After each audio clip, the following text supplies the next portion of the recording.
So we started talking about Tafsir. And we said that Tafsir is originally of two types. One is Tafsir bil Ma'thur, where Sahaba used to explain an ayah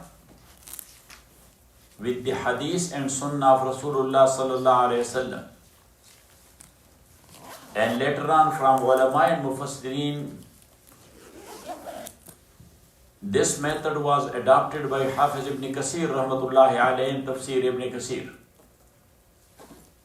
If you will see, so he quote one or two ayat, and then in explanation he say, وقال ابن جرير حدثنا فلان قال حدثنا فلان وروى الشيخان عن فلان وفلان.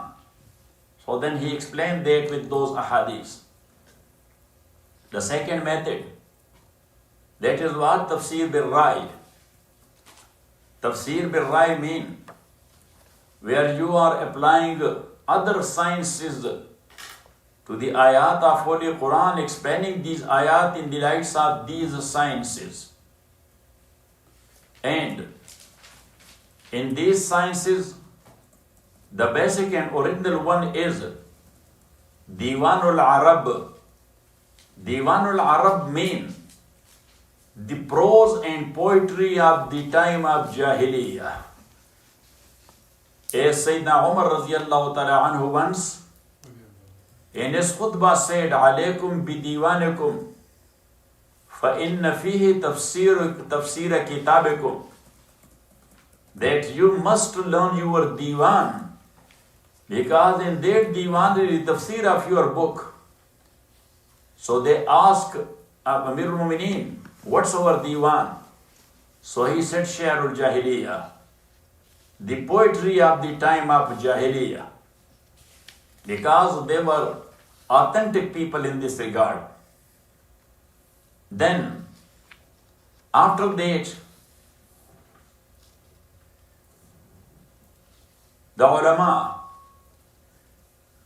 they started giving tafsir of Quran because the Islamic State or Khilafat was expanded and extended to different areas, having different culture and different lugha and languages.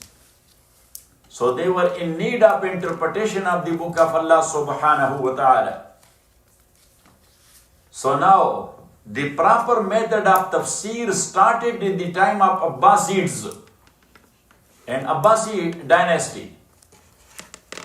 Imam Suddi, who passed away in 127. So he was very famous in this regard. And mostly in tafsir, he was explaining the ayat by the words of Sahaba, especially of Abdullah ibn Masud and Abdullah ibn Abbas, that they said like this. Then another alim, he became famous in tafsir. His name is Muqatil ibn Sulaiman, who passed away in 150. But what he did, in his tafsir, he was quoting hadith, the aqwal of Sahaba, but some saying of the ulama of Jews and Christians as well. Because Rasulullah sallallahu alayhi wasallam said, خُذُوا عَنِّي وَلَا حَرَجَ وَخُذُوا عَنِ الْيَهُودِ وَالنَّصَارَى وَلَا حَرَجْ. They take it from me, that's not a sin. And take from Yahud and Nasara, mean the knowledge, that is not a sin. So, because of this hadith, we also say that such and such alim of Jews, he said this. Such and such alim of Christians in old time, he said this, because of this hadith. But here is a condition, and the condition is مَا لَمْ يُخَالِفِ الْكِتَابَ وَالسُّنَّةِ. They take it from them, but مَا لَمْ يُخَالِفِ الْكِتَابَ وَالسُّنَّةِ, when it is not going against Quran and Sunnah. So then there is no sin in learning from the books of Jews and the books of Christians. Got it?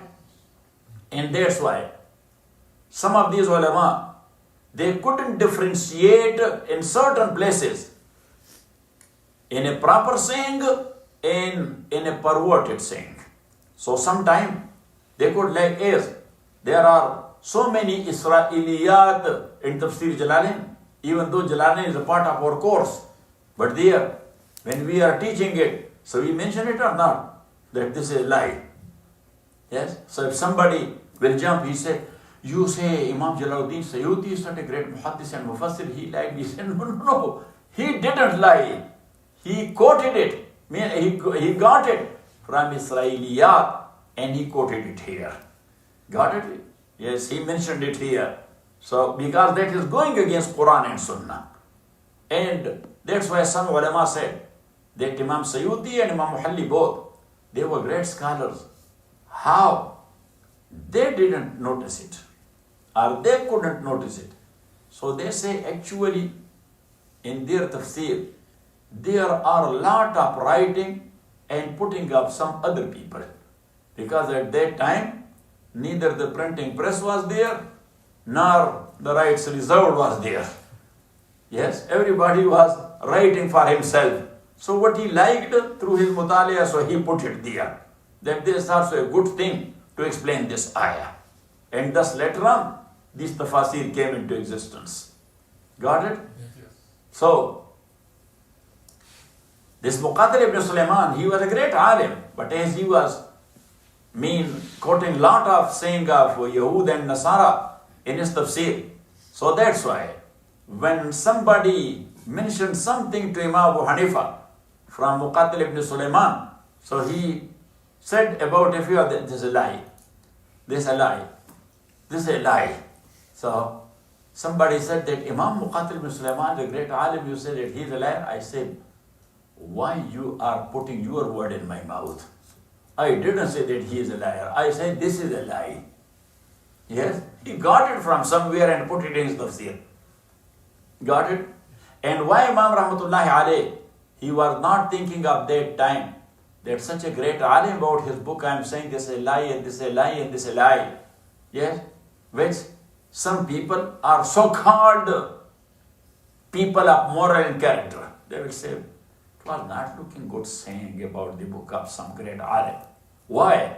Otherwise, the lie will be spread in the name of deen in the ummah. Got it? Why we are keeping quiet regarding certain things? Oh, Shaykh so and so, so then what? Shaykh so and so is great or Rasulullah is great. And Shaykh so and great or the deen of Allah is great. So we say, yes, with due respect to the greatness of Shaykh. But this is wrong thing, what he said. Yes, Modi Yusuf? Yes. You do that or you keep quiet? Say. Yes, we do it. Okay. So, same is the case of the tafsir of great historian and great Seerat Nigar, writer of Seerah, Muhammad ibn Ishaq. He also relates a lot of saying of Jew and Christians. He learned it from Wahb ibn Munabbi and Ka'b al-Ahbar. Got it? Wahb ibn Munabbi and Ka'b al-Ahbar. They were pious people. They both were pious people and great scholars. But because of that hadith, that take from Jew and Christians, that's not a sin. But for reason, they couldn't differentiate that this is perverted.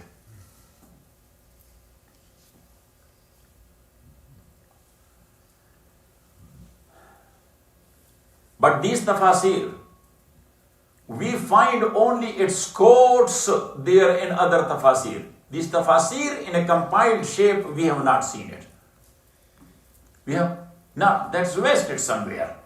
But the mufassirin, they are quoting them. That وَقَالَ مُقَاتِلُ ibn Sulaiman, وَقَالَ ibn Ishaq. Ibn Ishaq said like this. Muqatil ibn Sulaiman said like this. Even I told you that there is a tafsir known by the name of Tafsir ibn Abbas or Tafsir Abbasi. So people think that this is written by Abdullah ibn Abbas. This is not written by Abdullah ibn Abbas. That is written by Saheb Kalbi. By who? Saheb Kalbi. But mostly he was quoting the saying of Ibn Abbas. So later on, when it compiled in shape of book, so people named it as Tafsir ibn Abbas. Got it? Yes. Now, from ancient scholars, only one tafsir is still found, that is the ancient one. That is written by Hafiz ibn Jarir. It's called Tafsir ibn Jarir and Tafsir al-Tabari. And ibn Jarir passed away in 310. And because of these details, as we mentioned, Imam Ahmad ibn Hanbal rahmatullah alayhi said once in his dars, Salasatun la asla lahu, at-tafsir wal-malahim wal-maghazi. That three subjects are there. They do not have any authentic source. Authentic source, that whatever is mentioned there, you will take it 100% as a whole. Got it? Number one, tafsir. Number two, al-malahim wal-maghazi. Malahim, maghazi, both are the same thing. The battles. What? The battles. Or malahim is tarikh, or maghazi is the battles. So nobody can say in this regard, that in this regard, that writing is the asal and that is authentic. So now, the basic asal or the basic principle regarding tafsir, tarikh and battles. What will be the asal? Ma lam yukhalif al-kitab wa sunnah. That whatever mentioned there in books of tafsirs, in book of tarikh, and in the books of maghazi, so we will accept it if it does not go against Quran and Hadith. Because for us, Quran and Hadith is the source of something else. Yes. So if somebody said, oh, Muawiyah did like this, Raziyallahu ta'ala an. You know what I'm saying? Umar did like this. I said, who said it? So he said, in the book. I said, what book? In Quran or in Hadith? They said, no, in history book. I said, what's history? Got it? So we said that as long as it does not go against Quran and Hadith. Got it? That's right. If you got in touch with such like guys who have jahalat regarding Sahaba, or they have ta'assub and prejudice against Sahaba, yeah? So just bring him first to this basic principle, as long as it does not go against Quran and Sunnah. Got it? Yes. Maurice, have you got it or not? Yes. Then you will be the winner in debate. Got it? Yes. The other subjects in the time of these Khulafa, that is Hadith and Sunnah. As we mentioned time and again, and that's a well-known principle, that the basic two sources of Sharia is Quran and Sunnah. Rasulullah sallallahu alayhi wasallam, he appointed 62 Sahaba to write Quran whenever he was receiving it. But we give you the details that every one of them did not have a complete Quran.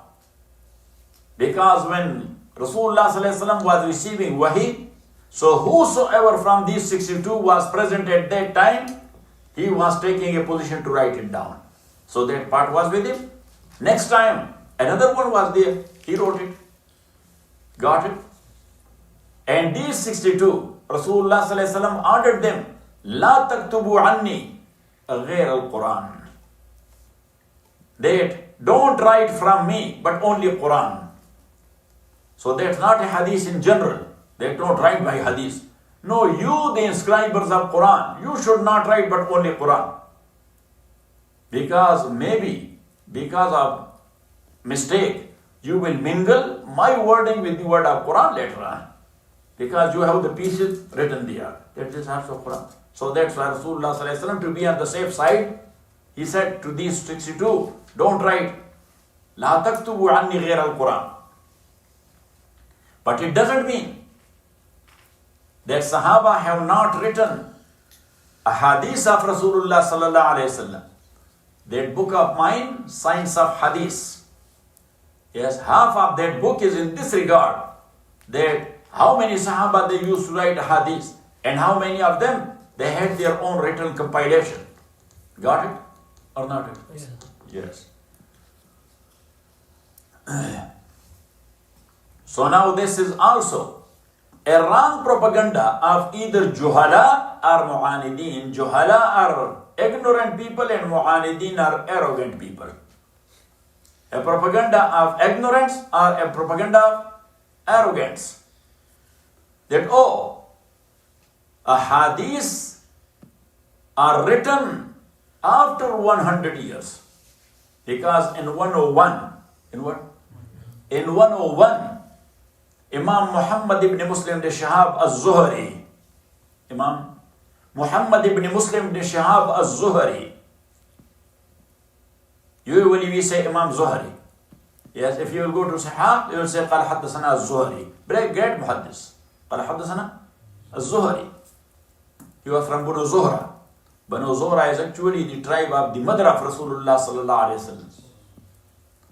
So Imam Zuhri, he was ordered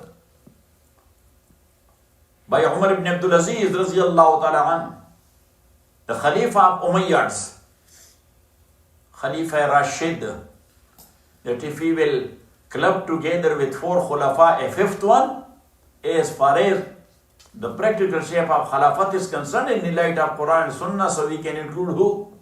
Imam Umar ibn Abdul Aziz rahmatullahi alayhi radiyallahu an. And Imam ibn Shihab az-Zuhri, he passed away in 123.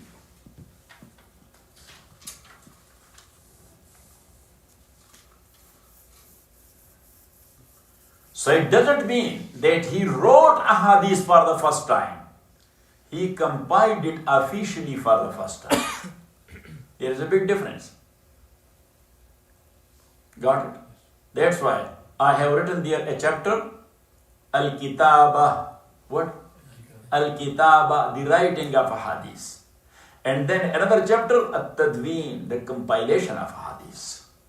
Writing, I am there and night I am writing. But I do not compile. Yes, then I give it to you people, you type it and I give it to Izhar and then he edit it and later on it is compiled in shape of book. Got it?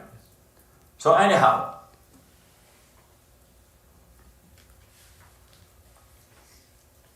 even one guy, he has written a book, he is from Egypt.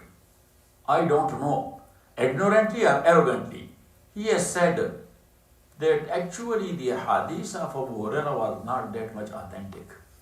And that's why Umar ibn Abdul Aziz, radiyallahu ta'ala an, he told Imam Zuhri, he told Imam Zuhri not to write the hadith of Abu Hurairah, radiyallahu ta'ala an. Not to write the hadith of? Yes, that's there you will see his order. That he told him, don't write a hadith of Abu Hurairah. So people, as you know, Khuy Badra, Bahana Bisyar, the miscreant, he took it in a way that it means that riwayat of Abu Hurairah are not authentic. We say guy, yes, Wazza, the duck. What? You know the duck? Yes, where the duck is living? In the water, in pond. In what? In what? In water. So, if you will dip the baby of duck in water, yes, and you want to make him die in 30-40 seconds, it will never happen because his nature is that of water. So we say in Pashto, Chitto the Murghabai Bachulo Pivarke, that you are trying to die of the kids of duck in water. Oh, water is their life. So we say that guys, you cannot drown us in water because we are kids of ducks. Got it? So I mentioned there that why Umar ibn Abdul Aziz radiyallahu ta'ala said this. Because his father, Abdul Aziz, his father's name was Abdul Aziz. Abdul Aziz ibn Marwan. Abdul Aziz Marwan. He was the governor of Egypt. He was the governor of Egypt. So at that time, he had ordered Imam Zuhri that compile all the hadiths of Abu Hurairah for me. Compile So that copy was already with Umar ibn Abdul Aziz. So the riwayat of Abu Hurairah were there. So for second time there was any need of rewriting? No. And not only that, not only him. There is a niece of Sayyidah Aisha radiallahu ta'ala anha. We call her the treasurer of the ulum of Aisha. Treasurer of the ulum of Aisha. Got it? Her name is Amra binti Abdul Rahman. Who? Amra binti Abdul Rahman. Abdul Rahman was the brother of Aisha radiallahu anha. So also the hadith of Amra, but only to put Abu Hurairah on side, so these people are doing nifaq. That he ordered him not to write the hadith of Abu Hurairah. He ordered him not to write the hadith of Abu Hurairah and the hadith of Amra. Because the both were compiled by Abdul Aziz ibn Marwan. Maybe Abdul Aziz was thinking to compile the riwayat of every Sahabi separately. So he started with Abu Hurairah and with Amra, and then he passed away. So the job remained incomplete. Got it? Yes. Now the next thing will be that what was the case of sarf and nahwu in the time of these khulafa. Wa sallallahu ala khair khalqi Muhammad wa alihi wa sahbihi ajma'in.